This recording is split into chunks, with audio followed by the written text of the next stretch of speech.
Shalom saudaraku, berjumpa kembali bersama dengan saya Pendeta Jakob Setio, masih dalam program Sapa Jemaat di Rumah.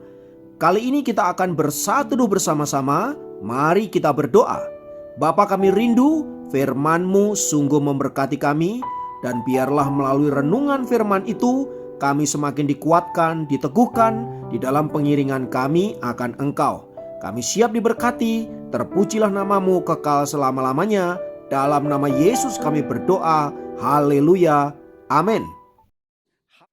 Firman Tuhan, kali ini saya ambil dari Amos pasal yang kelima ayat yang keempat. Saya ulangi, Amos pasal kelima ayat yang keempat berkata, "Sebab beginilah firman Tuhan kepada kaum Israel, carilah aku maka kamu akan hidup." Saudaraku yang dikasihi Kristus, dalam hidup ini kita seringkali diperhadapkan dengan apa yang namanya pilihan-pilihan. Sejak kita bangun tidur sampai kita tidur lagi, kita bertemu dengan begitu banyak pilihan. Dan kita harus membuat keputusan yang tepat terhadap pilihan-pilihan yang ada tersebut. Mengapa? Karena setiap pilihan pasti ada konsekuensinya. Ada akibatnya. Tak jarang ketika kita membuat pilihan yang salah menyebabkan hidup kita menderita. Sebagai contoh, misalnya kita salah makan, paling tidak kita akan menderita 3 hari mencret-mencret misalnya, atau sakit perut dan lain sebagainya. Atau kita membuat keputusan yang salah dengan potong rambut atau gaya rambut. Paling tidak kita membutuhkan waktu 3 bulan agar rambut itu panjang kembali. Dan kita pasti akan sangat tersiksa selama waktu itu. Atau mungkin ada hal yang lain, misalnya berkaitan dengan pilihan tentang pasangan hidup. Kalau kita salah memilih pasangan hidup, maka kita akan menderita seumur hidup kita. Dan itu tentu sangat menyiksa. Terlebih lagi kalau kita salah dalam hal memilih juru selamat, maka kita akan menderita untuk selama-lamanya. Oleh sebab itu saudara-saudara, pilihan itu sangat penting untuk kita gumuli agar keputusan kita dalam mengambil pilihan tersebut tepat di hadapan Allah. Nah, firman Tuhan yang baru saja kita baca juga berbicara tentang pilihan. Tuhan memperhadapkan kepada bangsa Israel agar mereka membuat keputusan yang tepat terhadap pilihan mereka menyangkut siapa yang akan mereka sembah. Tuhan berkata, "Carilah aku maka kamu akan hidup." Saudaraku dikasihi Tuhan, mengapa Tuhan berbicara demikian kepada bangsa Israel? Karena waktu itu Israel adalah bangsa di mana dia selalu saja melakukan hal-hal yang cemar di hadapan Allah. Hati mereka bengkok dan senantiasa membelakangi Tuhan. Mereka selalu tergoda untuk menyembah ilah-ilah bangsa kafir. Mereka selalu tergoda untuk mengikuti pola ibadah bangsa-bangsa yang tidak mengenal Allah. Mengikuti pola-pola ibadah bangsa-bangsa kafir yang ada di sekitar mereka. Itulah sebabnya Tuhan kemudian marah dan menghukum bangsa Israel. Dan kali ini dalam kitab Amos, saudara-saudara, Tuhan memberikan pilihan kepada mereka. Carilah aku maka kamu akan hidup. Artinya apa? Kalau mereka mencari Tuhan, maka Tuhan akan memberikan kehidupan. Sebaliknya kalau mereka tidak mencari Tuhan atau mencari ilah-ilah lain atau Allahnya bangsa kafir, maka mereka akan mengalami kematian. Saudaraku, kata kematian ini sungguh sangat mengerikan, sebab kata mut dalam bahasa Ibrani atau kematian itu berbicara tentang hal-hal yang luar biasa mengerikan. Itu berbicara tentang apa? Hidup terkutuk. Itu berbicara tentang apa? Hidup yang terpisah dari Allah. Hidup tidak ada damai sejahtera, tidak ada berkat. Hidup dalam kegelapan dan lain sebagainya. Yang intinya semua berbicara tentang penderitaan. Jadi kalau engkau memilih ilah bangsa-bangsa lain atau Allahnya para orang-orang kafir itu, maka engkau akan menderita, bahkan menderita untuk selama-lamanya. Sebaliknya kalau engkau memilih Allah yang hidup, Allah orang Israel, Yehova, di dalam nama Tuhan Yesus Kristus, maka engkau akan menemukan kehidupan. Nah saudaraku, Menarik sekali karena kata hidup ini paling tidak memiliki 4 pengertian. Yang pertama, kata hidup itu berbicara tentang Kain. Kain itu artinya apa, saudara? Artinya hidup yang senantiasa bergerak. Ya, hidup yang senantiasa dinamis, tidak statis, tidak itu aja. Jadi hidupnya itu bergerak ke arah yang lebih baik. Itu bicara hidup yang pertama. Yang kedua, kata hidup itu juga berbicara tentang nefes.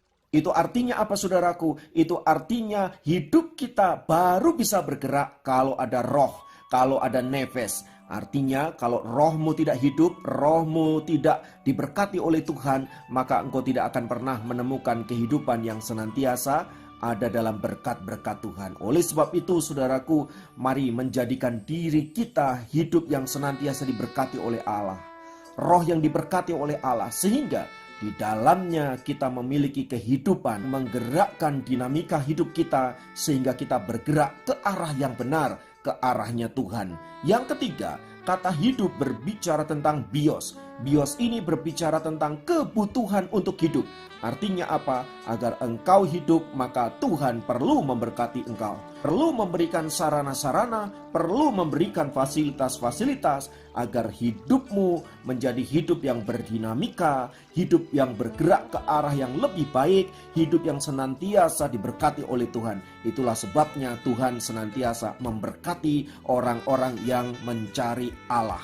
Dan yang terakhir, kata hidup berbicara tentang Zoe. Ya saudara, kalau Zoe ini berbicara tentang kehidupan abadi, artinya kehidupan kekal. Ini tidak berbicara tentang dunia ini. Ini berbicara tentang kehidupan sesudah kematian. Dan kita percaya bahwa di dalam Kristus kita memiliki kehidupan abadi. Di dalam Kristus kita memiliki kehidupan yang kekal. Dan karena itu Tuhan berkata, "Akulah jalan dan kebenaran dan hidup. Dan barang siapa percaya kepadaku, maka dia memperoleh kehidupan yang kekal." Artinya dengan kata lain, Tuhan hanya memberikan satu jalan agar kita memiliki kehidupan yang kekal. Dan jalan itu adalah Yesus Kristus. Di luar itu kita tidak akan pernah sampai kepada Bapa. Sebab dengan apakah kita dapat diselamatkan? Dengan amal perbuatan? Pertanyaannya, amal perbuatan yang model gimana agar kita bisa diselamatkan? Kita mesti berbuat baik model gimana agar kita bisa diselamatkan? Kita mesti melakukan ibadah yang model gimana agar kita bisa diselamatkan? Artinya saudara, kita mesti melakukan hal yang sempurna, amal yang sempurna, kebajikan yang sempurna, ibadah yang sempurna sesuai dengan tuntutan hukum Allah. Dan tuntutan hukum Allah itu selalu sempurna. Kalau saya bahasakan dengan angka, angkanya itu 100, saudaraku. Maka kalau kita hanya mencapai angka 99, maka kita tidak akan pernah sampai kepada Tuhan. Karena apa? Karena tuntutan hukum Allah itu nilainya 100. Barang siapa tidak bisa mencapai angka 100, maka dia tidak layak untuk apa? Masuk di dalam kehidupan yang kekal.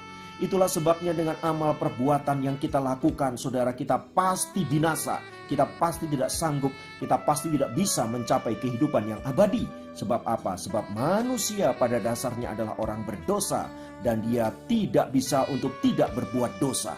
Dengan kata lain apa, saudara? Dengan kata lain kita selalu melakukan dosa. Mungkin dalam tindakan tidak, tetapi ingat, dosa tidak selalu berbicara tentang tindakan.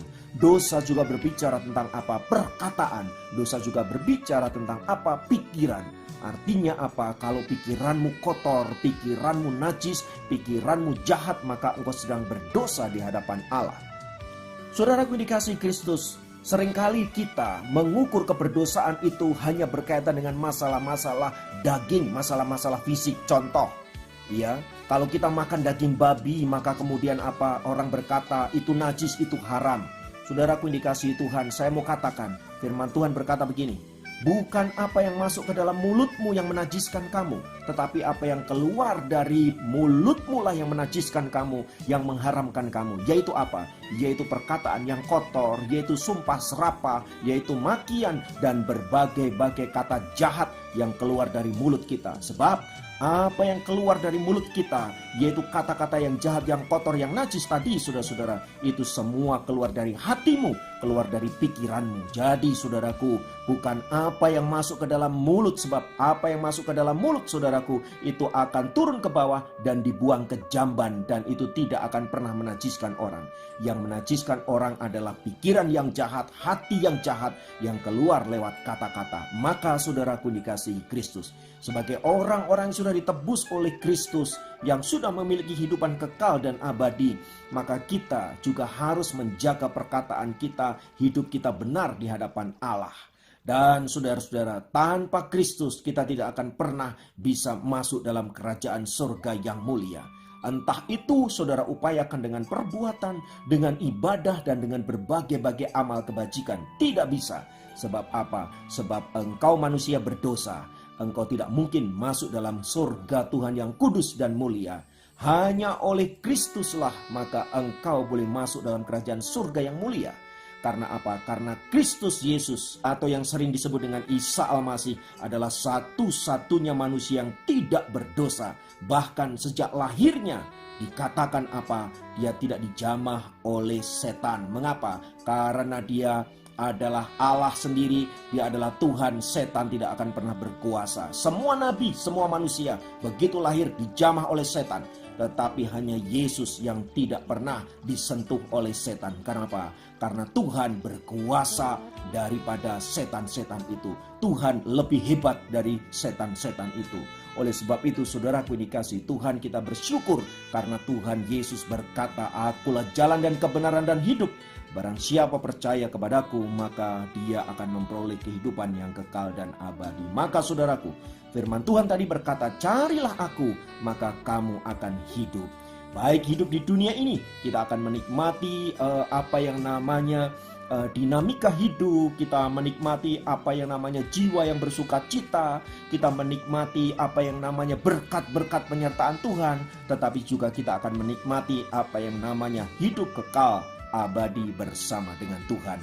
Kiranya firman Tuhan ini memberkati saudara dimanapun berada.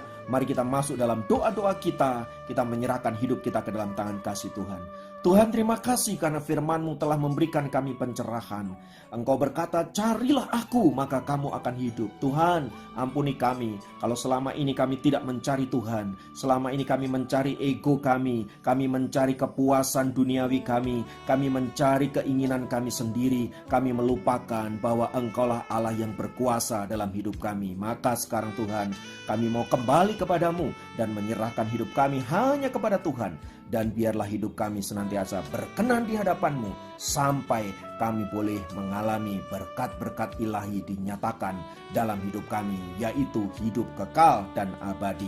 Terpujilah nama Tuhan kekal selamanya, dalam nama Yesus. Haleluya. Amin. Dapat memberkati Anda dimanapun berada. Sampai jumpa dalam program Sahabat Jemaat yang lain.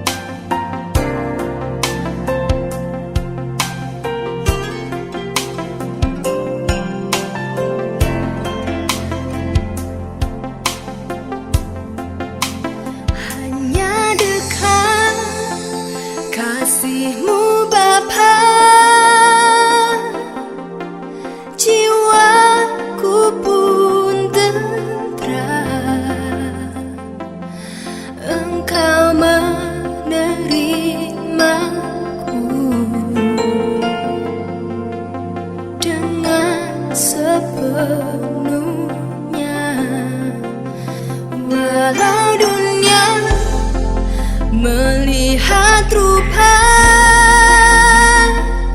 namun kau memandangku sampai ke